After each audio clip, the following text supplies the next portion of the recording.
2025년 10월 16일 목요일 매일 성경 읽기 쉬운 성경 289일차 마가복음 4장 씨 뿌리는 비유. 예수님께서 다시 호숫가에서 가르치시기 시작하셨습니다. 수많은 사람들이 예수님 주위로 모여들어서 예수님께서는 호수에서 배에 올라타 앉으셨습니다. 사람들은 호수 주변에 있었습니다. 예수님께서 비유를 통해 많은 것을 사람들에게 가르치셨습니다. 가르치는 중에 예수님께서 말씀하셨습니다. 들어라, 한 농부가 씨를 뿌리러 나갔다. 농부가 씨를 뿌리는데 어떤 씨는 길가에 떨어졌다. 그러자 새들이 와서 씨를 모두 먹어버렸다. 어떤 씨는 흙이 거의 없는 돌무더기에 떨어져 곧 자랐으나 땅이 깊지 않았다. 해가 돋자 싹이 말랐고 뿌리가 없어서 시들어 버렸다. 또 다른 씨는 가시덤불 속에 떨어졌다. 가시가 자라서 싹이 자라지 못하게 했기 때문에 싹은 열매를 맺지 못했다. 또 다른 씨는 좋은 땅에 떨어졌다. 싹이 나고 자라서 열매를 맺어 어떤 것은 30배, 어떤 것은 60배, 어떤 것은 100배의 열매를 맺었다. 예수님께서 들을 귀 있는 자여 들어라 하고 말씀하셨습니다. 비유로 말씀하신 이유. 예수님께서 혼자 계실 때 12제자들과 예수님 주변에 있는 사람들이 이 비유에 대해서 여쭈었습니다. 예수님께서 말씀하셨습니다. 너희에게는 하나님 나라의 비밀을 알 수 있게 하였지만 밖에 있는 사람들에게는 모든 것이 비유로 주어진다. 이는 그들이 보기는 보아도 알지 못하고 듣기는 들어도 깨닫지 못하게 하여 돌이켜 용서받지 못하게 하기 위함이다. 씨 뿌리는 비유를 설명해 주심. 예수님께서 사람들에게 말씀하셨습니다. 너희가 이 비유를 이해하지 못하느냐? 그렇다면 어떻게 다른 모든 비유를 이해하겠느냐? 농부는 말씀을 뿌린다. 길가에 말씀이 떨어졌다는 것은 하나님의 말씀을 들었으나 곧 사탄이 와서 그 뿌려진 말씀을 빼앗는 사람을 말한다. 돌무더기에 씨가 떨어졌다는 것은 말씀을 들을 때 기쁨으로 즉시 받아들이지만 속에 뿌리가 없어 오래가지 못하고 말씀 때문에 환난이나 박해가 일어나면 곧 넘어지는 사람이다. 가시덤불에 씨가 떨어졌다는 것은 말씀을 듣지만 세상의 염려와 재물에 대한 유혹과 그 밖에 여러 가지 욕심이 말씀을 가로막아서 열매를 맺지 못하는 사람이다. 좋은 땅에 씨가 떨어졌다는 것은 말씀을 듣고 받아들여 30배, 60배, 100배의 열매를 맺는 사람이다. 등불은 등잔대 위에. 예수님께서 그들에게 말씀하셨습니다. 등불을 침대 아래나 대방 밑에 두겠느냐? 등잔대 위에 두지 않겠느냐? 숨긴 것은 나타나고 비밀은 드러나게 마련이다. 들을 귀 있는 사람은 들어라. 예수님께서 그들에게 말씀하셨습니다. 너희가 듣는 것을 마음에 새겨라. 너희가 다른 사람에게 주는 만큼 너희가 받을 것이며 그 외에도 더 주실 것이다. 가진 사람은 더 받을 것이고 가지지 못한 사람은 가진 것마저도 빼앗길 것이다. 자라나는 씨의 비유. 예수님께서 말씀하셨습니다. 하나님 나라는 밭에 씨를 뿌리는 농부와 같다. 밤낮으로 자고 일어나는 동안 씨가 싹이 나고 자란다. 사람은 그것이 어떻게 자라는지를 알지 못한다. 땅은 저절로 열매를 맺게 한다. 먼저 싹이 나고 다음에는 이삭이 나오고 마침내 나달이 여문다. 곡식이 익으면 농부가 와서 낫으로 그것을 거두어 들인다. 그것은 추수 때가 되었기 때문이다. 겨자씨의 비유. 예수님께서 말씀하셨습니다. 하나님 나라를 무엇에 빗댈 수 있을까? 무슨 비유로 설명을 할까? 하나님 나라는 겨자씨와 같다. 겨자씨를 밭에 심을 때에 밭에 심는 씨앗 중에서 가장 작다. 그러나 심긴 후에는 그 어떤 밭 작물보다 더 크게 자란다. 커다란 가지를 내어 하늘의 새들이 그 그늘에 둥지를 틀 정도가 된다. 비유로 가르치심. 예수님께서는 많은 비유를 사용하여 사람들이 알아들을 수 있도록 말씀하셨습니다. 비유가 아니면 말씀하지 않으셨으나 제자들에게는 따로 모든 것을 설명해 주셨습니다. 폭풍을 멈추게 하심. 그날 저녁이 되자 예수님께서는 제자들에게 말씀하셨습니다. 호수 건너편으로 가자. 그래서 제자들은 사람들을 남겨두고 예수님께서 배에 타고 계신 그대로 모시고 갔습니다. 주위에 있던 다른 배들도 따라갔습니다. 그때 매우 강한 바람이 불어와서 파도가 배 안으로 덮쳐 들어왔고 물이 배 안에 차게 되었습니다. 예수님은 배 고물에서 베개를 베고 주무시고 계셨습니다. 제자들은 와서 예수님을 깨우면서 말했습니다. 선생님, 우리가 죽게 되었는데 돌아보지 아니하십니까? 예수님께서 일어나시더니 바람을 꾸짖고 호수에게 명령하셨습니다. 조용하여라, 잠잠하여라. 그러자 바람이 멈추었고 호수가 잔잔해졌습니다. 예수님께서 제자들에게 말씀하셨습니다. 어째서 너희가 무서워하느냐? 아직도 믿음이 없느냐? 제자들이 매우 두려워하며 이분이 어떤 분이길래 바람과 파도도 순종하는 것일까 하고 서로에게 물었습니다.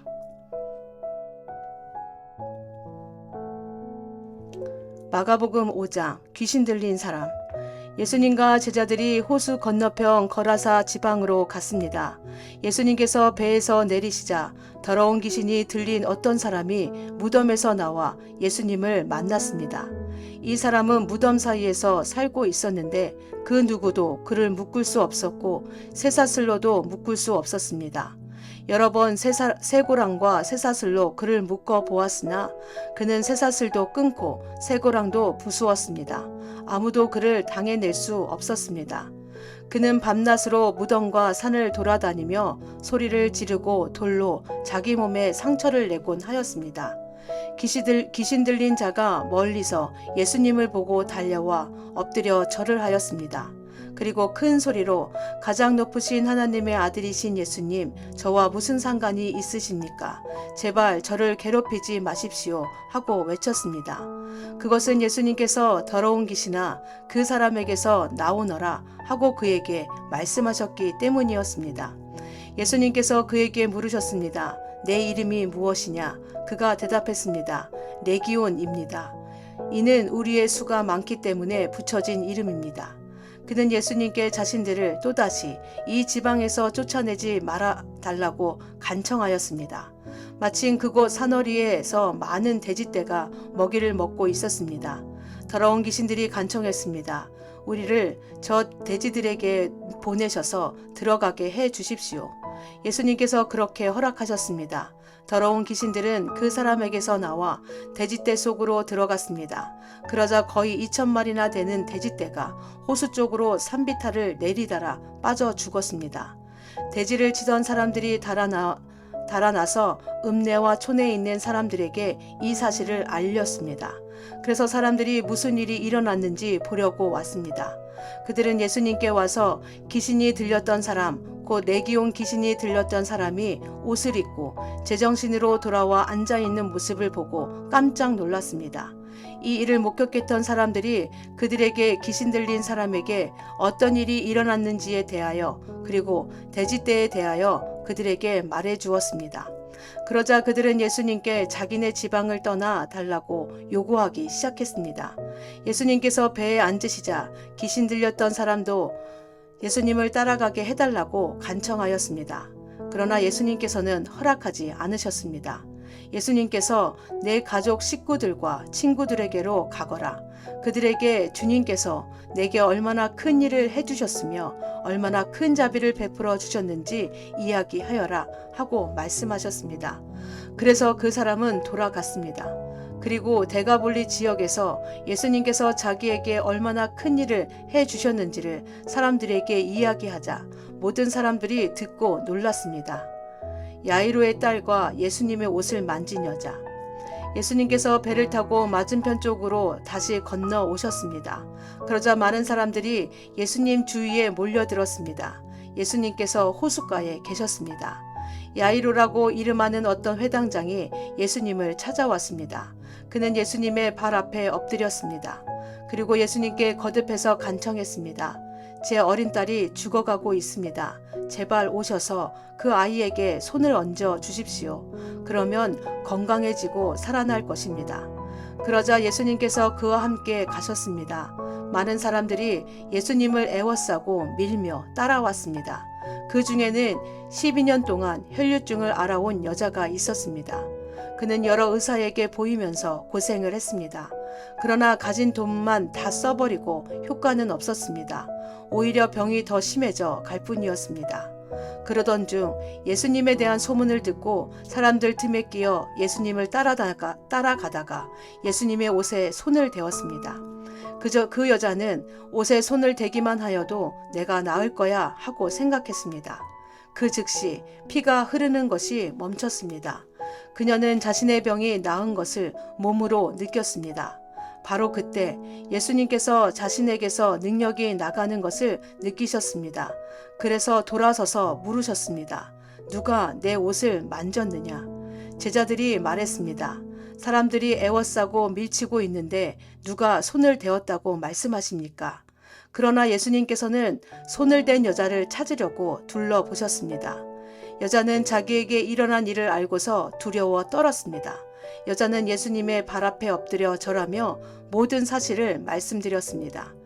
예수님께서 여자에게 딸아, 내 믿음이 너를 낫게 하였다. 안심하고 가거라. 그리고 건강하게 지내라 하고 말씀하셨습니다. 예수님께서 계속 말씀하고 계실 때 회당장의 집에서 사람이 와 회당장에게 말했습니다. 따님이 죽었습니다. 왜 예수님을 계속 번거롭게 하십니까? 그러나 예수님께서는 이 말을 무시하시고 회당장에게 두려워 말고 믿기만 하여라 하고 말씀하셨습니다. 예수님께서는 베드로와 야고보 그리고 야고보의 동생인 요한 외에도 아무도 따라오지 못하도록 하셨습니다. 그들이 회당장의 집에 도착해 보니 몹시 소란스러웠습니다. 많은 사람들이 크게 소리를 내며 울고 있었습니다. 예수님께서 들어가셔서 사람들에게 어째서 소란을 피우며 울고 있느냐? 이 아이는 죽은 것이 아니라 자는 것이다. 라고 말씀하셨습니다. 사람들은 예수님을 비웃었습니다. 예수님께서는 사람들을 모두 내보내시고 아이의 부모와 제자들과 함께 아이가 있는 방으로 들어가셨습니다.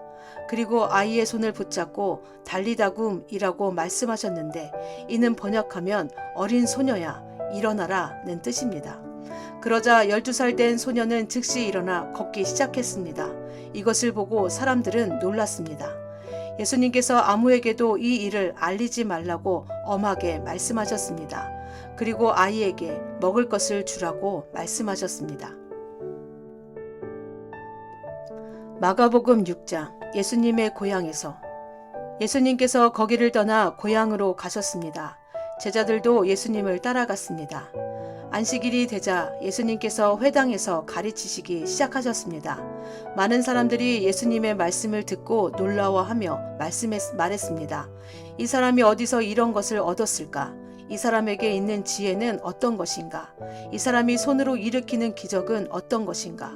그는 목수가 아니냐? 그는 마리아의 아들이고 야고보, 요세, 유다, 그리고 시몬의 형이 아니냐? 그의 누이들도 우리와 함께 있지 아니하냐? 그러면서 사람들은 예수님을 배척했습니다. 예수님께서 그들에게 예언자가 고향과 친척과 자기 집을 제외하면 어느 곳에서나 존경을 받는다라고 말씀하셨습니다. 예수님께서는 몇 명의 환자에게 손을 얹어 고쳐주셨을 뿐 많은 기적을 일으킬 수 없었습니다. 예수님께서는 그들이 믿지 않음에 놀라셨습니다.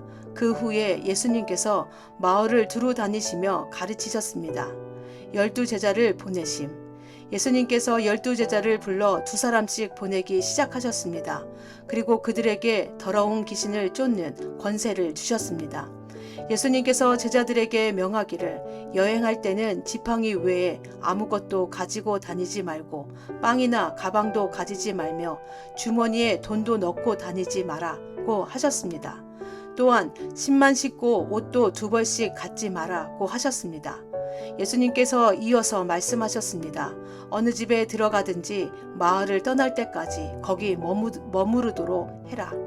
너희를 받아들이지 않거나 말씀에 귀를 기울이지 않으면 그곳에서 나올 때 신발에 묻은 먼지를 털어버려서 그들에게 증거로 삼아라. 제자들은 가서 사람들에게 회개하라고 전하였습니다. 또 많은 귀신들을 쫓아내고 많은 환자들에게 기름을 부어 병을 고쳐 주었습니다. 침례자 요한의 죽음. 예수님의 이름이 널리 알려져서 헤롯 왕도 예수님의 소문을 들었습니다. 사람들은 침례자 요한이 죽은 사람들 가운데서 살아난 거야. 그러니까 이런 기적이 그분에게서 나오는 거야 하고 말했습니다. 어떤 사람들은 이렇게 말했습니다. 그분은 엘리야다. 또 다른 사람들은 그분은 옛날에 있었던 예언자와 똑같은 예언자야 라고 말했습니다. 헤롯이 이런 소리를 듣고 말했습니다. 내가 목을 잘라 죽인 요한이 다시 살아났구나. 예전에 헤롯은 요한을 잡아 오게 하여 감옥에 가두어 둔 적이 있었습니다.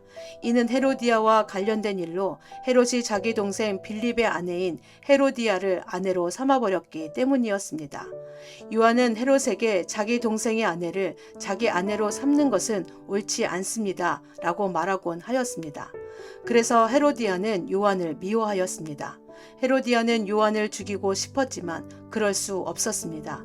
그것은 요한이 의롭고 거룩한 사람이란 것을 아는 헤롯이 요한을 두려워했기 때문입니다. 그래서 요한을 살려두었습니다. 요한의 말이 듣기엔 괴로웠지만 그의 말을 즐겨 들었습니다. 그런데 요한을 죽일 수 있는 좋은 기회가 왔습니다.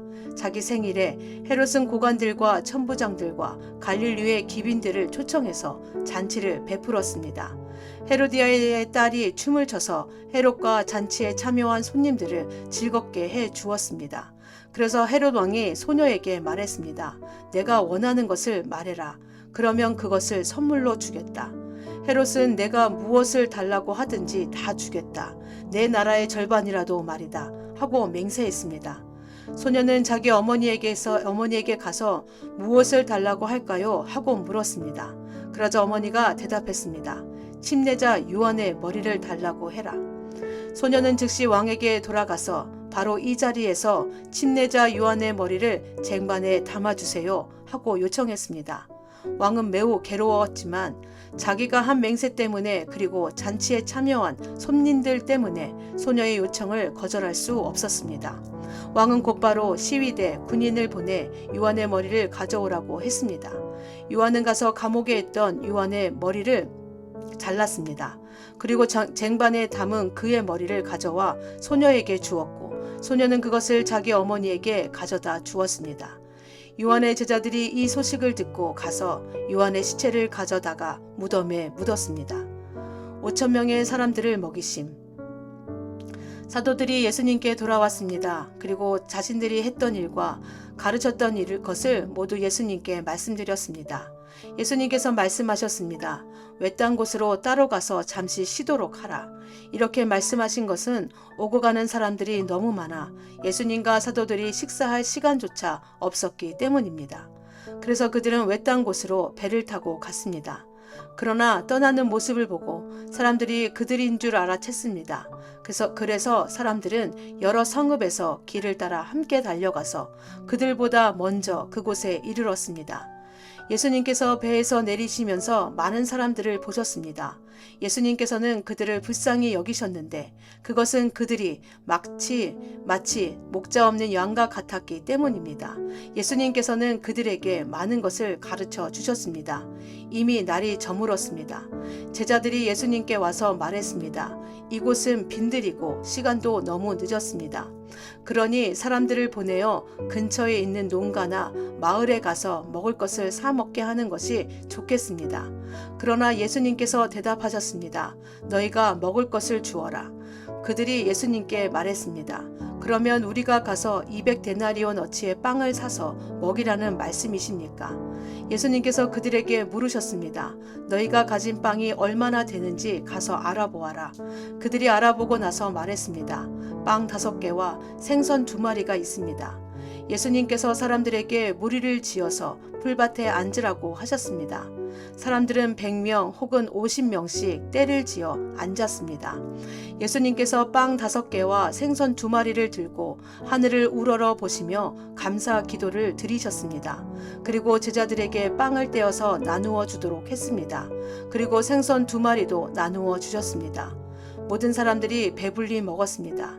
제자들은 12강주리에 남은 빵 조각과 물고기를 거두어 드렸습니다.